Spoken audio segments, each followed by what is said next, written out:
Hello student, welcome to my YouTube channel Shiv Guru education. I am Ravi Kumar.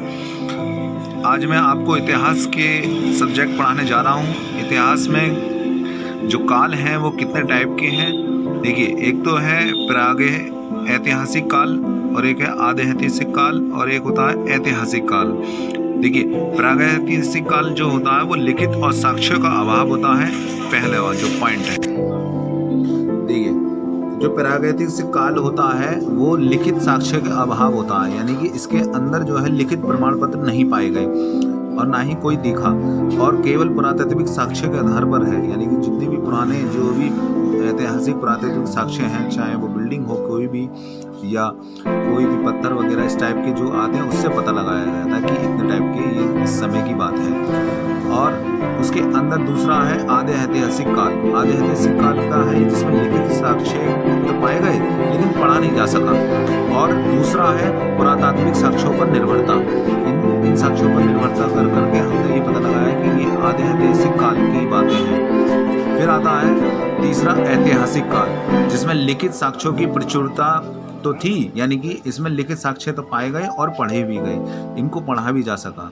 तो इससे हमने ये पता लगाया कि कौन से काल का है, ऐतिहासिक काल का है, और इसमें पुरातात्विक साक्ष्य भी उपलब्ध थे। इसके अगर दूसरे काल की बात करते हैं तो इसमें प्रागैतिहासिक काल में जो है पाषाणकालीन सभ्यता थी। उस समय जो पत्थरों की सभ्यता थी, जिसमें पत्थर के हथियार बनाए गए थे।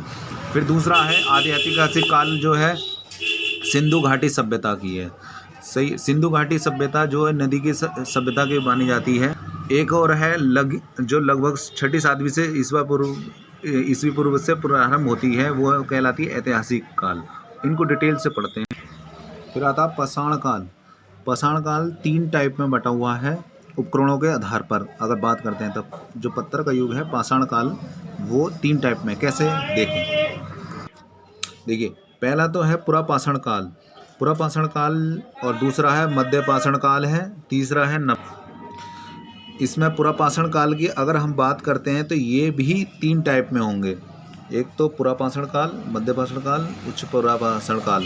इसमें आपको पुरापाषाण काल की बात करें तो एक शिकारी करते थे इस समय के लोग, और पशुपालन करके रहते थे, कृषि करते थे, और यहाँ पर अग्नि के ज्ञान का कोई भी अभाव नहीं था, यानी अग्नि की कोई भी खोज नहीं करी गई थी। किसमें? पुरापाषाण काल के अंदर। फिर बात करते हैं इस काल का जो है पलब्रह्म में 1863 में जो मद्रास में रॉबर्ट ब्रूस फ्रूट को प्राप्त हुआ था, यहाँ के साक्ष्य जो प्राप्त हुए थे। ये कितने टाइप में बांटा हुआ है? 3। पूर्व पुरापाषाण काल। इसमें जो है इसकी विशेषता ये है कि यहाँ पे जो हाथ से लिखे हुए कुठार होते हैं उनको पाया गया था, और खंडक पाए गए थे, और बिदाराणी। मतलब ये जो हथियार हैं ये 3, ये यहाँ पर कौन कौन से थे? हस्तकुठार, खंडक और बिदारणी। इन हथियारों के नाम याद रखने हैं आपको। दूसरा है मध्य पुरापाषाण काल। इसमें जो है क्वार्टर्स के पत्थर से निर्मित चीज़ें बनाई गई थी, मिली थी इसमें साक्ष्य में। और तीसरा है उच्च पुरापाषाण काल, जिसमें खुरचनी वगैरह जो खुरचनी की होती है वो इस टाइप के हथियार मिले थे। ठीक है, नेक्स्ट उपकरण मिले थे। अब आता दूसरा मध्य पाषाण काल। शिकारी जो इस समय के लोग शिकार करके अपना जो करते थे पालन पोषण, और इकट्ठा करके रखते थे खाने को। और साक्ष्य क्या मिलते हैं? पशुपालन का साक्ष्य मिलता है आपको आदमगढ़ के मध्य प्रदेश से। याद रखेंगे, पशुपालन का साक्ष्य कहाँ से मिलता है? मध्य प्रदेश के आदमगढ़ से, और राजस्थान के बागोर जिले से मिलता है। अस्थि निर्मित उपकरण जो होते हैं, हड्डियों से बने हुए जो उपकरण थे, वो सराय राय में मिलते हैं और महदह में मिलते हैं। तीसरा है नवपाषाण काल, जो खदानों का उत्पादन और आग का प्रयोग करके रहते थे। ये यहाँ पे देखिए, आग का सबसे बड़ा महत्वपूर्ण क्वेश्चन बन के आता है कि आग का प्रयोग किस काल में हुआ? तो नवपाषाण काल में हुआ था। और जो लहरोद्वीप से मिले थे, स्थल के नाम है ये, भारत में पड़ता है। चावल का साक्ष्य मिला था हमें लहरोद्वीप से। मेहरगढ़ से गेहूँ के प्राचीनतम मिलते थे, ये याद रखना, जो पाकिस्तान में आज पड़ता है। गेहूं के साक्ष्य कहाँ से मिले? मेहरगढ़ से, और चावल के लहरोद्वीप से। अब जो कृषि पशुपालन के साक्ष्य गुफा कारलाल से मिलते हैं। देखिए, कुत्ते का कंकाल और मानव कंकाल कहाँ से मिला? बुर्ज होम से। ठीक है, राख के टीले कहाँ से मिले? संगनकल्लू और पिघली हल उतनौर से मिले हैं साक्ष्य। लेकिन जो सबसे ज़्यादा महत्वपूर्ण क्वेश्चन वो यही है कि आग की खोज किस काल में हुई? नवपाषाण काल में हुई। इस तरीके से आप याद रखेंगे। फिर आता है, देखिए, सिंधु सभ्यता। सिंधु सभ्यता यानी कि जो सभ्यता है वो किस टाइप से, उस टाइम के जो 3 नाम थे उसके, सिंधु सभ्यता, सिंधु घाटी की सभ्यता और हड़प्पा सभ्यता, ये 3 नाम से जाने जाते हैं। ठीक है, सिंधु घाटी की सभ्यता को। तो सिंधु घाटी की सभ्यता को उस समय देखिए उसमें 2 शहर थे, एक हड़प्पा और एक मोहनजोदड़ो। तो दोनों को जुड़वा राजधानियाँ भी कहा जाता था उस समय। ठीक है, याद रखेंगे, हड़प्पा और मोहनजोदड़ो 2 नाम याद रखेंगे सिंधु सभ्यता के 2 सिटी के नाम। जॉन मार्शल के अनुसार इस सभ्यता को सिंधु सभ्यता का नाम भी दिया गया था। ये जो डेट है, ये सभ्यता, इस डेट का भी याद रखना है आपको, 2300 ईसा पूर्व से 1700 ईसा पूर्व। ठीक है, ईसा पूर्व के जन्म से पहले ही 1700 साल 2300 साल पुरानी ये सभ्यता थी। ठीक है, सार्वधिक मान्य तिथि को जो रेडियो कार्बन की 14 के पद्धति के आधार पर पाई गई है वो यही है, 2300 से 1900 ईसा पूर्व। इस सभ्यता को विकास की पराकाष्ठा का समय भी दिया गया था। और देखिए ये जो सभ्यता है मेसोपोटामिया और मिस्र की सभ्यताओं के टाइम की भी है ये सभ्यता। कौन सी? सिंधु घाटी की सभ्यता। नेक्स्ट इसको और विस्तार से जानते हैं। देखिए जो सिंधु सभ्यता है वो दोनों हिस्सों में पाई गई है, पाकिस्तान में और भारत में भी। भारत के कौन कौन से राज्यों में साक्ष्य मिले हैं? पंजाब, गुजरात, राजस्थान, हरियाणा, पश्चिमी उत्तर प्रदेश और जम्मू कश्मीर, पश्चिमी महाराष्ट्र। और पाकिस्तान के 3 हैं, बलूचिस्तान, पंजाब और सिंध। देखिए ये ट्रायंगल टाइप में बटी हुई थी, त्रिभुजाकार में। अगर पूछा जाता है क्वेश्चन कि सिंधु सभ्यता किस ट्रायंगल में, किस आकार में थी, तो वो त्रिभुजाकार याद रखेंगे, त्रिभुजाकार में।